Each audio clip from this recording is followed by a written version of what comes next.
रामचंद्र की जय, सनातन धर्म की जय। पौराणिक कथा है संक्षिप्त हनुमान जी की कथा। हनुमान जी कथा संक्षिप्त। हनुमान जी का जन्म त्रेता युग में अंजना एक नारी वानर, अंजना एक वानर नारी थी के पुत्र के रूप में हुआ था। अंजना असल में कुंजकस्थला नाम की एक अप्सरा थी, मगर एक शाप के कारण उन्हें नारी वानर के रूप में धरती पर जन्म लेना पड़ा। उस शाप का प्रभाव शिव के अंश को जन्म देने के बाद ही समाप्त होना था। अंजना केसरी की पत्नी थी। केसरी एक शक्तिशाली वानर थे जिन्होंने एक बार एक भयंकर हाथी को मारा था। उस हाथी के कई बार असहाय साधु संतों को विभिन्न प्रकार से कष्ट पहुंचाया था, तभी उसे नाम उसका केसरी पड़ गया। केसरी का अर्थ होता है सिंह। उन्हें कुंजर सुदान, हाथी को मारने वाला के नाम से भी जाना जाता है। संक्षिप्त कथा उनकी है। केसरी के संग में अंजना ने भगवान शिव की बहुत कठोर तपस्या की, जिसके फलस्वरूप अंजना ने हनुमान शिव के अंश को जन्म दिया।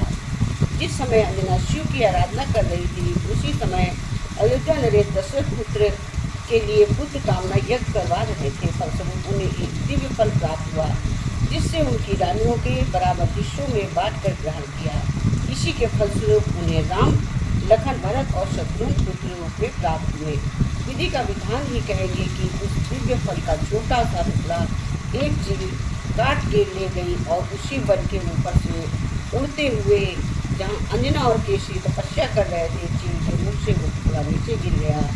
उस टुकड़े को पवन देव ने अपने प्रभाव से याचक बनी हुई अंजना के हाथों में गिरा दिया। ईश्वर का वरदान समझकर अंजना ने उसे ग्रहण कर लिया, जिसके फलस्वरूप उन्होंने पुत्र के रूप में हनुमान को जन्म दिया। अंजना के पुत्र होने के कारण ही हनुमान जी को अंजनेय नाम से भी जाना जाता है, जिसका अर्थ होता है अंजना द्वारा उत्पन्न पुत्र, अंजना द्वारा उत्पन्न पुत्र। तो ये हनुमान जी के जन्म की कथा समाप्त होती है। इसी के साथ हम सब ने ये जाना कि किस प्रकार से हनुमान जी का जन्म हुआ, किस प्रकार से उनको फल मिला और उनको फल मिला, उस फल को खाकर किस प्रकार से अंजना नामक वानरी ने जो जन्म दिया वो वानर जैसे रूप में हनुमान जी का जन्म हुआ। इसी कारण से जो फल तीनों रानियों ने बांट के खाया था, उसी का टुकड़ा अंजनी ने खाया था।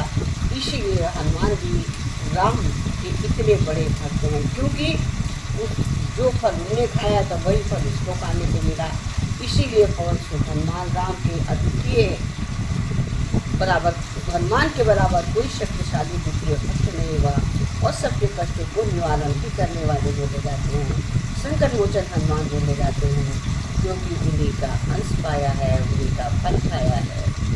इसी के साथ हनुमान जी की कथा, जन्म की पौराणिक कथा समाप्त होती है। जय हनुमान।